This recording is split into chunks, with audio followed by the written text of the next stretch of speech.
আপনি কি কখনো এমন অবস্থায় পড়েছেন যেখানে চারপাশে শুধু অন্ধকার, কোথাও কোনো আশার আলো নেই, সাহায্যের কেউ নেই, প্রিয় মানুষরা সবাই মুখ ফিরিয়ে নিয়েছে, আপনার চাকরি চলে গেছে, অথবা পাহাড় পরিমাণ আপনার ঋণ, অথবা আপনার সন্তান হচ্ছে না, বা আপনার সন্তানটা খুবই অসুস্থ, আপনিও খুবই অসুস্থ?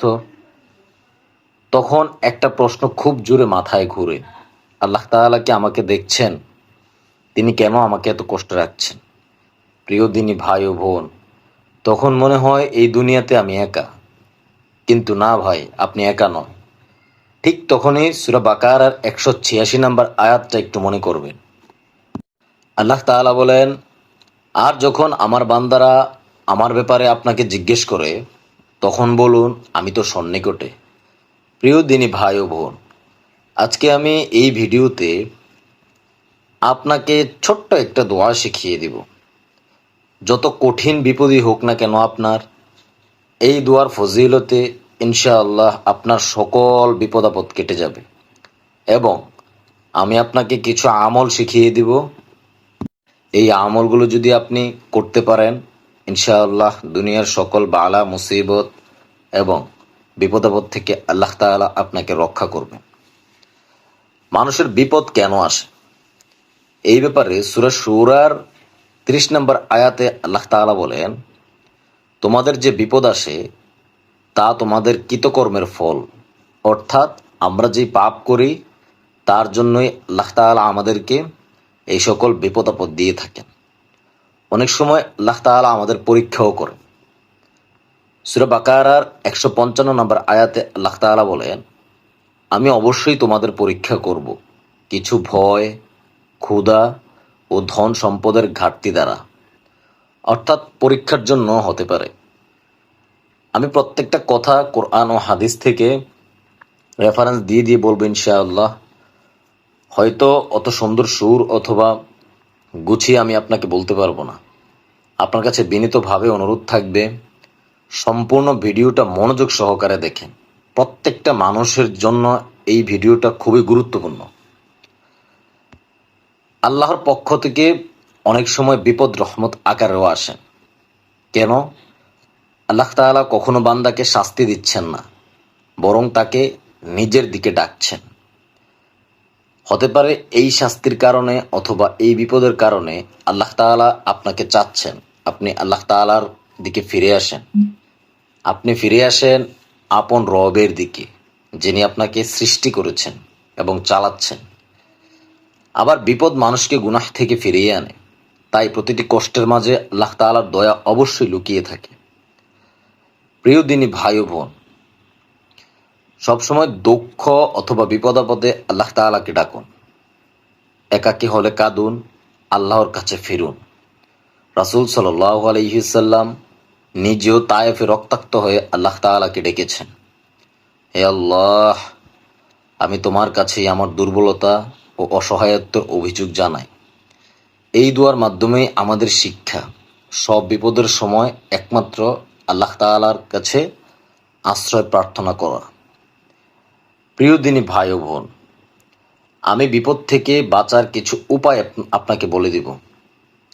তার আগে আপনার কাছে একটা অনুরোধ থাকবে, শেয়ার করে দিয়ে সবাইকে দেখার সুযোগ করে দিন। হতে পারে আপনার একটা শেয়ারের কারণে আরেকজনের বিপদ থেকে আল্লাহ তাআলা তাকে উদ্ধার করবেন, অথবা এই দোয়ার কারণে আল্লাহ তাআলা তাকে বিপদ থেকে উদ্ধার করতে পারে। আর সে যদি আপনার কারণে আমল করে, সেটার সওয়াব কিয়ামত পর্যন্ত আপনি পাবেন। তাহাজ্জুদ নামাজ পড়ে বিপদের সময় আল্লাহ তাআলার কাছে দোয়া করবেন। যে কোনো দোয়া অথবা মনের আশা পূরণের জন্য এই সময়টাকে বেছে নেবেন। কেননা বুখারী শরীফের হাদিস, রাতের শেষ অংশে আল্লাহ তাআলা জিজ্ঞেস করেন, কে আছে যে আমাকে ডাকবে, আমি তার ডাকে সাড়া দিব। আবার আরেকটা হাদিসে এভাবে এসেছে, মুসলিম শরীফের হাদিস, আল্লাহ তাআলা রাতের শেষ তৃতীয়াংশে প্রথম আসমানে আসেন এবং বান্দাদেরকে ডাকতে থাকেন, কার কি লাগবে আমার কাছে বলো, আমি তোমাকে দিব। দ্বিতীয় নম্বরে, দান সৎকাহ করার অভ্যাস করুন। কষ্টের সময় সৎকাহ দিলে বিপদ দূর হয়। সদকা দিলে বালা মুসিবত কাটে। বিপদে যদি আপনি মুক্তি চান তাহলে অবশ্যই গুনাহ থেকে ফিরে আসুন। বেশি বেশি ইস্তেগফার পাঠ করুন। ইস্তেগফার করলে আল্লাহ তাআলা বৃষ্টি দেন, রিজিক বাড়ান, সন্তান দেন এবং শান্তি দেন। আর এই ছোট্ট দোয়াটা বেশি বেশি পাঠ করবেন। সেই দোয়াটা কি? আল্লাহুম্মা রাহমাতাকা আরজু ফালা তাকিলনি ইলা নাফসি তরফাত আইনিন ওয়া আসলিহ লিশাআনি কুল্লাহু লা ইলাহা ইল্লা আনতা। ছোট্ট দোয়া, আমি বাংলায় উচ্চারণ সহ আপনাদেরকে দিয়ে দিয়েছি। দেখে দেখে শুদ্ধভাবে পড়ার চেষ্টা করুন। তবে মনে রাখবেন, শুধু দোয়া নয়, আল্লাহ তাআলার উপর পরিপূর্ণ ভরসা রাখতে হবে। কেননা সূরা আলাকের 3 নম্বর আয়াতে আল্লাহ তাআলা বলেন যে আল্লাহর উপর ভরসা করে আল্লাহ তাআলা তার জন্য যথেষ্ট।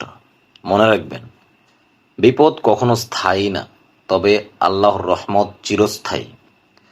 আপনার কাছে যদি মনে হয় আপনি গুনাহ পথে আছেন, ফিরে আসেন এবং তওবা করেন আল্লাহ তাআলার কাছে। বিপদ যতদিন পর্যন্ত না কাটবে ততদিন পর্যন্ত ধৈর্য সহ আল্লাহ তাআলার কাছে দোয়া করে যাবেন এবং তার কাছে পানাহ চেয়ে যাবেন। আমাদের সমস্যা হচ্ছে আমরা ধৈর্য ধরতে পারি না। 5 ওয়াক্ত নামাজের সাথে সাথে যে আমলগুলো বললাম, এই আমলগুলো ঠিকঠাক মতো করার অভ্যাস করেন। ইনশাআল্লাহ দুনিয়া ও আখিরাতের জন্য আল্লাহ তাআলা আপনার জন্য যথেষ্ট হয়ে যাবে। প্রিয় দিনী ভাই ও বোন, আপনার জীবনের দুঃখ, কষ্ট, অভাব সবকিছুই আজ আল্লাহর কাছে তুলে ধরুন। নম্র হয়ে কাঁদতে কাঁদতে নিজের সব দুর্বলতা স্বীকার করে 2 হাত তুলে দিয়ে তাকে বলুন, হে আল্লাহ, তুমি ছাড়া আমার আর কোনো আশ্রয় নেই।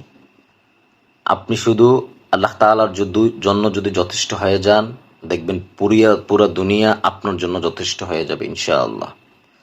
আল্লাহ তাআলা আমাদের সকল বিপদ আপদ থেকে রক্ষা করুন, আমিন। আমাদের সকল মনের আশাগুলি পূরণ করে দিক, আমিন। দুনিয়ার যত বালা মুসিবত আছে সকল কিছু থেকে হেফাজত করুক, আমিন।